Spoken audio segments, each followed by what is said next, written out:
सीता जी निकल रही हैं मंदिर से।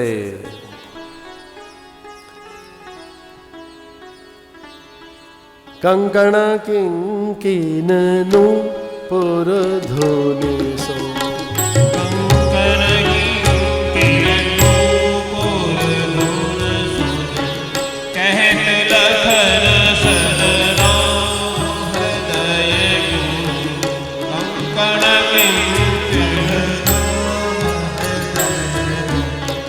कहत लखन सन राम हृदय गुण। रुंझुन रुंझुन, वो पायल के रुंझुन, पायल की झनकार, कंकड़ों की आवाज, रेशमी वस्त्रों की सरसराहट, हल्की फुल्की थोड़ी सी कानाफूसी सी।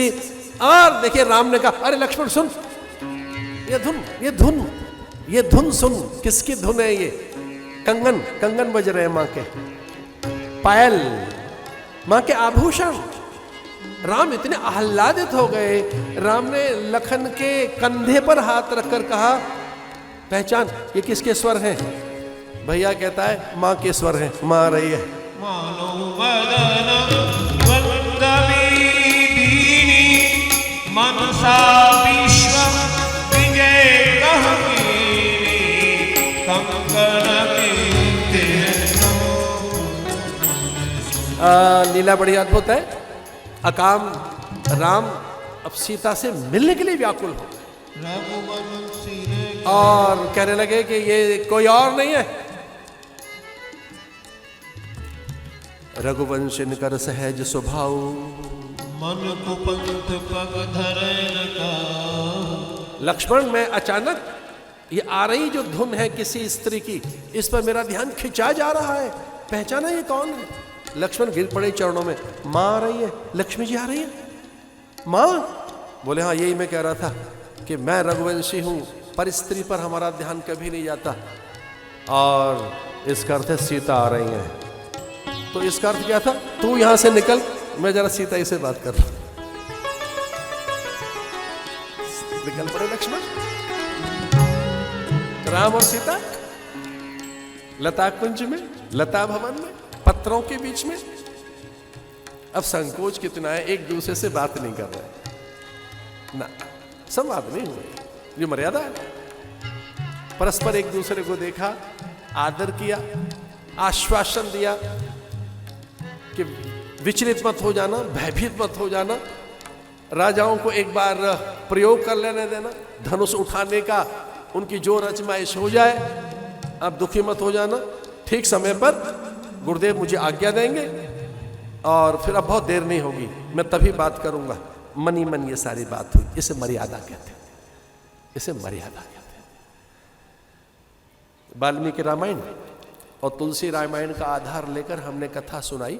इस बार हमारा मन ये था कि बहुत दिनों से राम के रस के प्रसंग नहीं आए, और यहाँ ये जो यजमान हैं इतने अद्भुत हैं सारे, मैं इनकी प्रशंसा नहीं कर रहा हूँ, बड़े विनम्र हैं, कोई बात को मान जाते हैं। अति विनम्र, अत्यंत सुशील और संस्कारवान यजमान मुद्दत के बाद मेरे हाथ लगे हैं। नहीं तुम्हारे यजमानों को हमने देखा है चाट पकौड़ी खाते रहते हैं वहां बैठकर, ये बेचारे कथा सुन रहे हैं, ये व्यवस्था देख रहे हैं, ये साज सज्जा में लगे, ये भोर से लेकर रात तक लगे रहते। तो हमें लगा कि जब यजमान, श्रोता, यहाँ की प्रजा, यहाँ के रसिक जन, आस्तिक जन, आप सब जो लोग यहाँ आए हैं दूर दूर से, तो मुझे लगा कि मैं राम से इतर कहीं और नहीं जाऊंगा, मैं राम को छोड़कर कहीं नहीं जा सकता। कथा में लौकिक प्रसंगों की चर्चा नहीं करेंगे, वर्तमान में क्या हो रहा है इसकी चर्चा नहीं करेंगे। वर्तमान तो बड़ा भयावह है, निंदा से भरा, टिप्पणियां, प्रतिक्रियाएं, प्रतिक्रिया नहीं है, भीषण प्रतिक्रियाएं जो समझनी है आपको कि देवताओं को चाहिएगा। विनय प्रेमस भई भवानी, खसी माल मूरत मुस्कानी। जैसे गौरी का पार्वती का पूजन करने लगी, पार्वती अत्यंत प्रसन्न होकर उन्होंने अपने गले की माला सीता के गले में ही डाल दी, प्रसाद में। मन चाहे राचो मिल ही सो बरु सहज सुंदर सावरो। तुलसी बाबा तो एक और बात लिखते हैं, पूज ही मन कामना तुम्हारी, सुन सिय सत्य आशीष हमारी। पत्थर के होठ बुलबुलाने लगे, पार्वती बेचैन हो गई, वो प्रकट होकर साक्षात निकल आई मूर्ति में से, और देखो साहस पार्वती का, माथे पे हाथ रख दिया सीता के और कहने लगी जो तैने चाहा है वो मिलेगा। सुन सिय सत्य आशीष हमारी, मेरे आशीष कभी निष्फल नहीं होते, मेरे वचन कभी झूठे नहीं होते। सुन सिय सत्य आशीष हमारी, पूजा ही मन कामना तुम्हारी। जिस कामना को लेकर आई है वो तेरी पूजा वो सिद्ध होगी।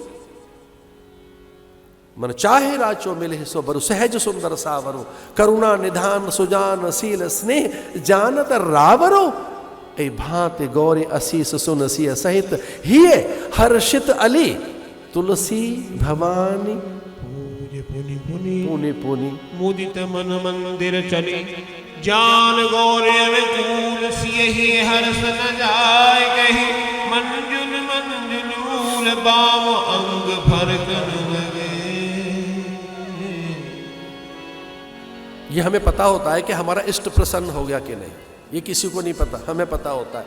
हमारे फूल से रीझ गया, हमारी स्तुति से, हमारे जल से, प्रणाम से। इतना पर्सनल रिलेशन है हमारा और हमारे भगवान का, तो पता होता ही है हमें हमारा इष्ट प्रसन्न है कि नहीं। जाने गौरे अनुकूल सुन सिय, जाने गौरे अनुकूल। और एक और बात हो गई, वाम अंग फरकन लगे, सीता जी के बाएं अंग फड़कने लगे। मैं बहुत बचपन में छोटा था, जिस गांव गली मोहल्ले में पैदा हुआ, वहां पर गांव गली मोहल्ले के वहां के परिजन पुरजन ये बात सुनाते थे, वो बात मुझे अभी भी याद है। आंख फड़ के बाई बीर मिले या साईं, ये बीर माने भैया, सियाचिन की बर्फ में धंसा हुआ भाई, सारचू जैसलमेर और सीमाओं पे लड़ रहा मेरा भाई आएगा आज। अगर कुंवारी कन्या की फड़क रहे तो भैया आ जाएगा, पिताजी आ जाएंगे, युद्ध के मैदान में गए। और जरा सी बड़ी हो जाती हैं लड़कियां तो बाएं अंग फड़के तो बड़ा अच्छा लगता है, उन्हें लगता है साईं मिलेंगे, स्वामी मिलेगा। वामांग फरकना शुभ लक्षण है किनका? युवतियों का।